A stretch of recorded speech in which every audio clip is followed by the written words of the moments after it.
But it's just sent straight from Philly. The Philly MC said they want that smoke, so we're gonna see what y'all got. Meek Mill, you know, you ain't got nothing but air and opportunity to show them how it's done. Hey, what's up, King Son? Man, you doing it, man. You deserve it, Daddy. You putting in that work. Proud of you. I love you. Yeah. I'm at a point in my life, like, we all grew up in the streets, and we try to be better, but they labeled us felons, sent us back to jail. I had to fight against that the whole time. I couldn't erase the love that I had for my team. But I also couldn't speak out. You know, I couldn't really say much. And I felt so imprisoned. Meek Mill's got to deal with what he got to deal with based on the relationship him and Puff had.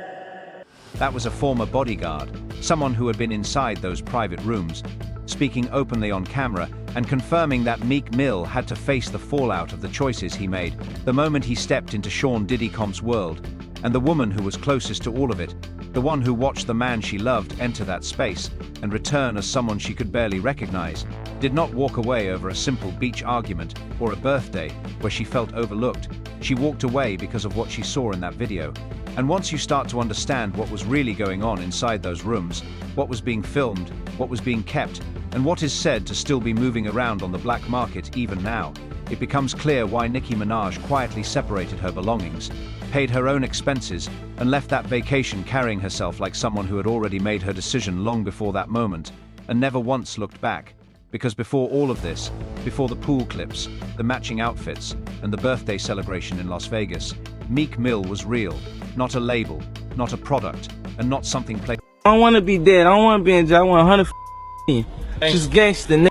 Buy your mother's son, buy your grandma's son. It's easy to pull the trigger, but it ain't easy to move your mom out the hood. That's a real man job. 20-year-old from North Philadelphia, moving in and out of the system since he was 16, turning to rap because it felt like the only path that might actually open up for him. And his entire early career was built around one raw and unapologetic message that he came from nothing and had no intention of ever going back. And for a long time, that message was not just talk, it was completely real. I don't know if everybody been to Philadelphia, but it's an environment where, you know, we got pockets where, like, it's ruthless environments, where neighborhoods, where, like, drug-infested neighborhoods, and, you know, being in a certain area, I caught a case at 19 years old, which I was falsely accused of a bunch of things, and I was put on probation for 10 years. And I'm 31 years old now, and I'm still on probation, basically. So, 10 like, years? Yeah, it extended. Like, if anything happened, like, you don't have to commit crime, but if anything happens along the way, they can just add years and years and years. So it actually got extended to 16 years now. So I get out of probation in 2023. So if I was to loiter or get a traffic ticket, I could go to jail. His legal troubles were real, and his 2017 prison sentence over minor probation violations, the kind that many legal experts called excessive and unreasonable, turned Meek Mill into a public symbol of a deeply flawed criminal justice system, while the judge handling his case, Janice Brinkley, was later investigated over claims of misconduct.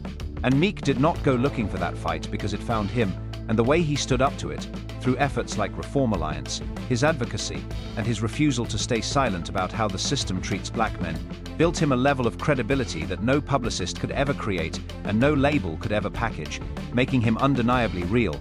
And that became the issue, because in the kind of industry Sean Diddy Combs helped shape, the people who are truly authentic become the most valuable, not because talent is always rewarded, but because authenticity is the one thing that cannot easily be faked and ends up being the most powerful thing to control, since a created artist with no connection to the streets still has some value, but a created artist who already has the trust of the streets becomes priceless. And Diddy did not reach out to Meek Mill simply because he appreciated his music. He did it because Meek was exactly the kind of figure who could open doors Diddy needed in Philadelphia, especially among audiences who had grown skeptical of industry-made images and only responded to what felt raw and earned, making Meek the key, while Diddy had a way of making keys believe they were the ones in control of the door. So when Diddy came forward with promises of Grammys, protection, and access to exclusive spaces that Meek had been working his entire career to enter, Meek Mill stepped through that door, only to find that what was waiting on the other side was nothing like what he had been promised, and it became something he would ultimately have to face. Meek Mill's got to deal with what he got to deal with based on the relationship him and Puff had. dressing alike, being cozy, Puff calling him daddy, saying little innuendos to him. People are looking at that and saying Meek Mill is wrong for saying no Diddy. But you can't tell a man how to spend his money and how to make love to his wife or his Diddy. Or his version of Diddy, because Jean Deal is not a blogger and not someone who stumbled onto a story online late at night and decided to repeat it. He was inside those circles and watched closely how Sean Diddy Combs operated over the years. And what he describes is not a guess but a repeated pattern, because Diddy did not build his empire through generosity. He built it by recognizing exactly what people needed and making sure they understood that he was the only one who could give it to them. And for Meek Mill, a man dealing with a broken legal system, trying to stay free and determined to secure his place in the industry. What Diddy offered was more than simple access. It felt like survival.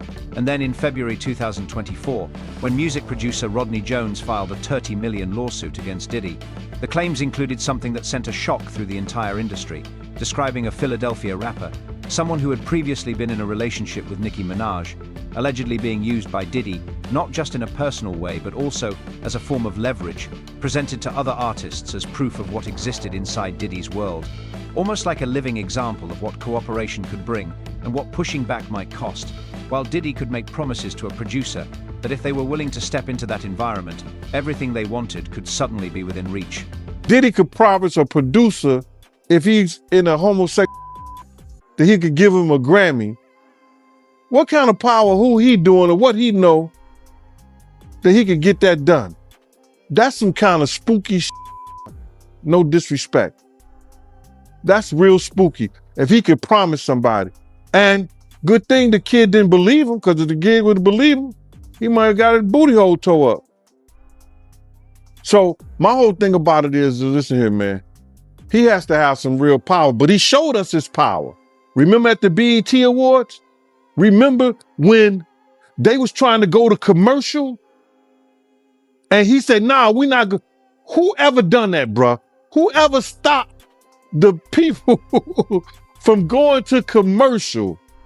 Nobody ever did that but Diddy, bruh. So he had some kind of power at one time. A Grammy was the promise, not just access and not just protection from the legal system that had been trying to send Meek Mill back to prison, but a Grammy. And what matters about that promise is that it was never truly about the award itself. It was about the cost tied to it. Because in Sean Diddy Combs' world, nothing came free and everything required an exchange. And the currency he valued most was not money. And according to the lawsuit filed by Rodney Jones, Diddy allegedly told him that he had been involved with that Philadelphia rapper, not as a quiet admission but as a display of power, presented as evidence of what that system could do to a person, and also as a signal meant to make Lil Rod understand what would be expected from him if he chose to go along with it.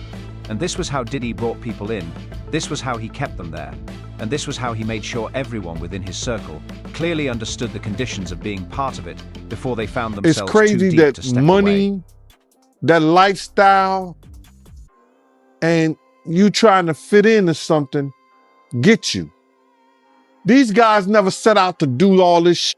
Meek Mills, when he got into the game, he didn't set out to be questioning about his manhood with Diddy. But he put himself in that position. Meek Mill was not the first and will not be the last, because what Gene Deal is describing is not just a scandal but a method, an unspoken system across the industry that has existed for years, one that has swallowed careers and damaged people who entered with nothing but talent and ambition, only to realize too late what the real cost of entry was. And the matching outfits made people laugh, the pool video made people uneasy, and the bunny hop made others turn away. But none of those moments were random or accidental, because Sean Diddy Combs was not simply using Meek Mill, he was also documenting him, with every party, every private room, and every moment that could never be undone being captured. And what was recorded at that birthday celebration in Las Vegas is exactly why this story has never fully disappeared. They came recently. This happened a long time ago, but they recently just made a statement that they found loads of cocaine, I wonder what they did with the cocaine, because they didn't turn it over to the police. They said they found loads of cocaine, razor blades. They said that the sheets were bloody, nasty. They found a whole lot of used condoms. And it was a Diddy party, giving in Meek Mill's honor for his birthday. I was like, yo, wow. Like people saying, yo, wow, because it was a birthday party held in Meek Mill's name and in his honor at a $7.5 million mansion in Las Vegas. And when the property manager walked through those doors the next morning, what he later described to the Daily Mail was not the aftermath of a normal celebration, but something far more disturbing, with red stains on the bedding, razor blades left on surfaces, used covers scattered across the floors, lubricant in different areas, hidden cameras placed in rooms where no camera should have ever been, and an insurance policy personally arranged by Sean Diddy Combs before any guest even arrived that covered loss of life. And that detail alone forces you to pause, because an insurance policy for loss of life at a birthday party does not fit the idea of a celebration. It points to something controlled where everything happening inside was planned, recorded, and kept. Because beneath the champagne, the celebrity guest list, and the Las Vegas setting that made it appear like just another industry event, what that birthday party really was at its core was a recording session, not for music and not for performance, but for documentation. The kind that does not end up in a studio archive, but instead gets locked away in a safe, only to be brought out carefully and intentionally when someone within Diddy's circle begins to consider what it might mean to say no. You really don't know what was said, but the kid said he told him, this is somebody I admire. This is somebody you got high aspirations for, that you want to be like. Look and see what he doing. This is what you should be doing too. Wow, that was crazy. Sean Diddy Combs allegedly used a video of Meek Mill as leverage and as a way to influence others entering his circle, presenting it as proof of compliance, as a form of advertisement, and as a warning. And this was not just a rumor about something that happened behind closed doors, but a description of how that material was used, shown to others so they could see what the system had already done to someone they recognized, making sure they understood before making any decisions exactly what kind of environment they were stepping into. And in that world, Meek Mill was not only a victim but also a tool, a before and after example that Diddy could pull out whenever someone new needed convincing. And if it seems like that birthday party was the limit, or that the documentation stopped at hidden cameras and carefully arranged conditions, then there is more to consider from the perspective of the man who was outside that door with a recording device and a clear memory of what he heard, describing drinks that were allegedly tampered with, situations that were not fully consensual or clearly understood, and a setup that appeared to be organized from the guest list to the champagne to the cameras already running in the rooms, with every part of that night seemingly arranged before Meek Mill even arrived. And according to that account, the person outside the door claimed to have heard everything and recorded it, suggesting that what people later saw in matching outfits or pool videos may have only been surface distractions, which also connects to why Meek Mill reportedly offered $100,000 to private investigators, not necessarily to discover the truth, but because he may have already known what it looked like and believed that somewhere it was still circulating, and he was not the far only name connected to those alleged recordings, as Jean Deal claimed the tapes were real, that they had entered a black market space, that they were being bought, and that the names tied to them could have serious consequences for the entire industry, with talk of such material quietly being passed around, involving high-profile figures, including Diddy and Meek. Heard about this being shopped around, a Diddy and another Mill? They say the other Mill is an A-list celebrity. I would wonder if he's white or black. And if I'm looking at any black guys that are A-listers that's bigger than Diddy, is only one that I could come up with. And there's a few I could come up with. Will Smith, he's bigger than Diddy. I would think Nick Cannon is bigger than Diddy. Who else on the black that are black actors or black in the business that's an A-lister that's bigger than Diddy, that's black? That's hard to think. But then if you got the A-listers, you know, you got to realize he ran with that black that Rat Pack, and I don't even say their names because they said I got their names wrong last time. What's his name? Kushner. What's the other guy? Leonardo. Yeah, his name. Man, I don't keep up with these cats, but I heard that that's not only the tape that's being shot. There's some other tapes out there, other people too with him. And him doing some things with some other people. Not presented as alleged and not dismissed as rumor, but described as confirmed, circulating, and actively being purchased on the black market by people who fully understand what they are getting. And when John Deal places names into that conversation, they are not minor or loosely connected figures, but some of the most protected, most celebrated, and most carefully managed individuals across the entertainment industry, which explains why material like that has never surfaced in a courtroom, and instead remains in the shadows where influence and control carry more weight than exposure. A lot of the people that been in those parties and seen probably some unscrupulous that went down and was like, ooh, I was there. I hope they don't got me on tape. They feeling a certain way. So they're not gonna speak on nothing until they've been approached with something. You gotta realize when Homeland Security get their evidence together, they're gonna send agents out. You understand? They might send an agent out to me. Yo, what do you know? What have you heard? What have you seen? What's been going on? You know what I'm saying? You know, did this happen when you was around him? Did this happen back in the day? That's what they're gonna wanna know. You know what I'm saying? So they're gonna send investigators out. They're gonna send people out for anybody that they can get some information from to help their case. So those celebrities ain't gonna say nothing. You know, you got your man Stevie J speaking on it right now.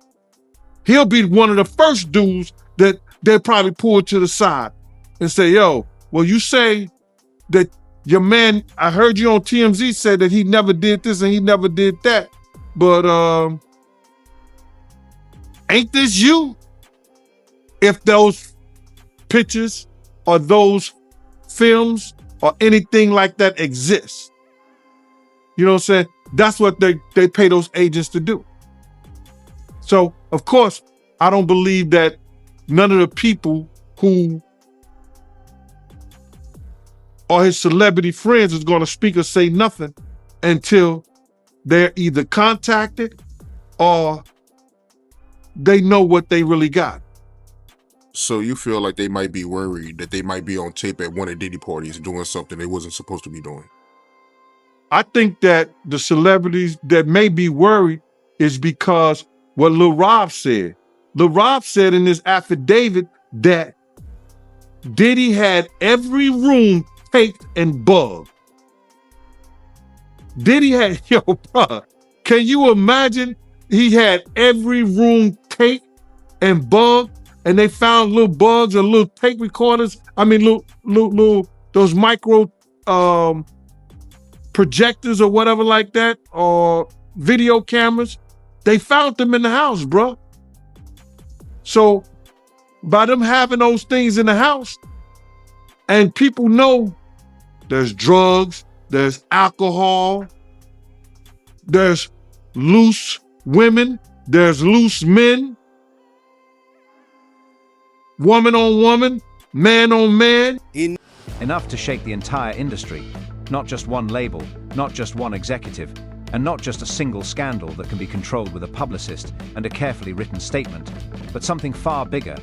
Because the same people who have the power to release that material are also the ones who stand to lose the most if it ever becomes public. And that is not some conspiracy theory, but a clear example of leverage, a system that has been operating effectively for a long time. And while Sean Diddy Combs was focused on covering his tracks, the people back home in Philadelphia had already made up their minds. Everybody kind of knew back in the day that Meek Mills and Puff was a little too friendly. Anytime two rappers or two people in the industry come dressed up alike on more than one occasion. Listen here, man. My dudes in Philly, I got some real strong dudes in Philly. They don't play that.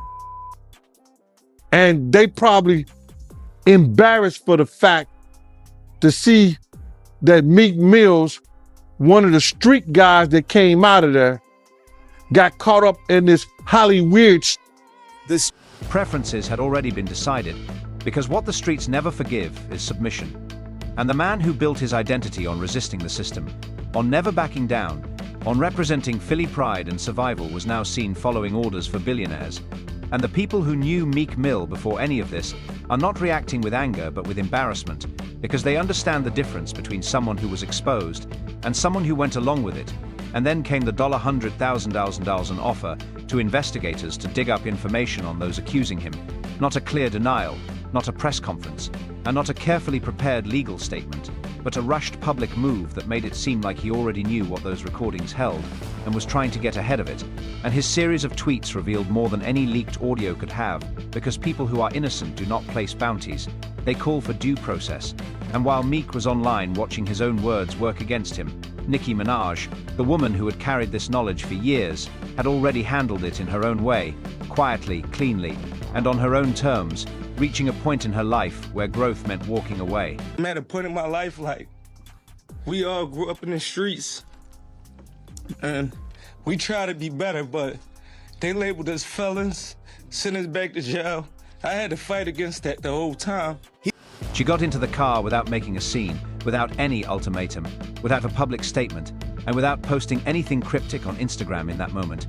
And Nicki Minaj simply separated her belongings, paid her own expenses, and walked away. And that is not the behavior of someone reacting to a minor argument on a beach, but of someone who had already made her decision long before and was just carrying out the final step. They go to the cash register.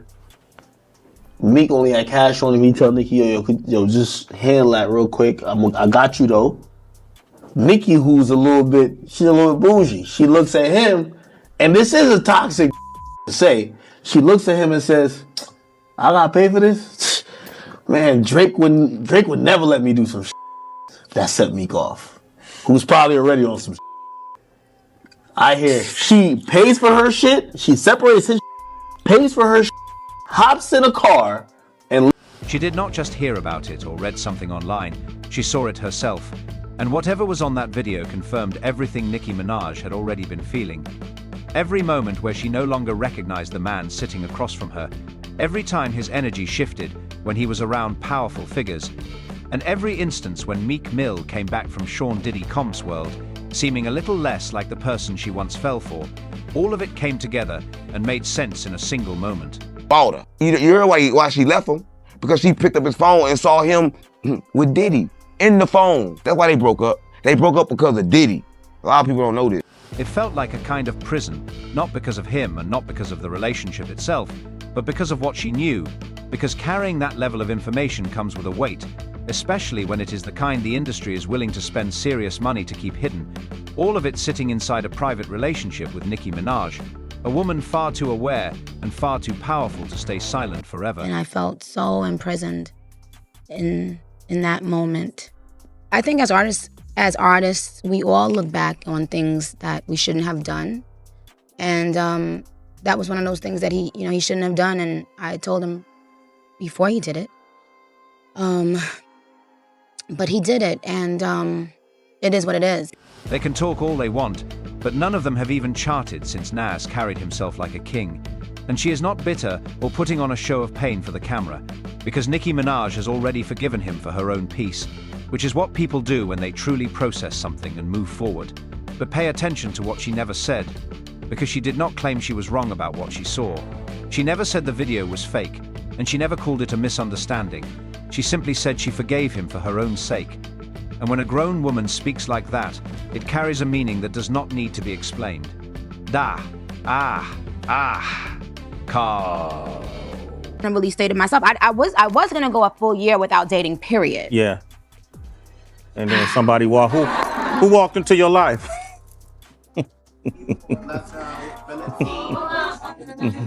No, I think, well, Nas. Nas. Yeah. And then, you know, but the good thing about the Nas situation is that he and I are still good friends, and we still have so much respect for each other. And I told Meek this, actually. I said, don't you see how Nas carried himself? I said, Nas has never once said anything bad about me. He's never done anything negative toward me. He carried himself like a king. And I, you know, I think that Meek learned a lot from that situation too, you know? Cause I had a lot of anger and hate for him because of the way he handled the breakup publicly.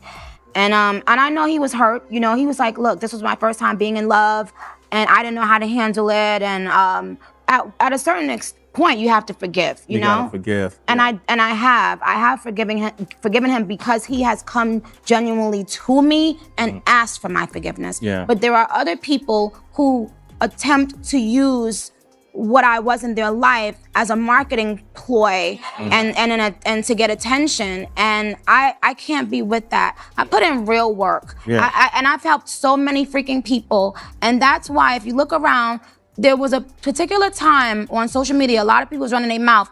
None of them made charts since. They can talk all they want, but none of them have even charted since Nas carried himself like a king. And she is not bitter or putting on a show of pain for the camera, because Nicki Minaj has already forgiven him for her own peace, which is what people do when they truly process something and move forward. But pay attention to what she never said, because she did not claim she was wrong about what she saw. She never said the video was fake, and she never called it a misunderstanding. She simply said she forgave him for her own sake. And when a grown woman speaks like that, it carries a meaning that does not need to be explained. Call. When a grown-ass name drops a woman, and this is a woman to sell an album, when I was the only person in your artist corner when everyone turned their back on them. And I went and sat down in a meeting with Obama, President Obama. Ross was there and texted, this chick is a keeper. She went in a room full of rappers and spoke to Obama, and the first thing out of her mouth was about you. And then you come out on an album when it's time to sell some weak ass fucking and try to disrespect Nicki Minaj? What? And Meek Mill's response to all of it, to the woman who saw who he had become, who carried that knowledge quietly, and who forgave him without excusing what happened, was to place her into a diss track as part of the narrative, almost like a selling point, in a way that echoed how Sean Diddy Combs had used him, showing just how deeply that system had taken hold.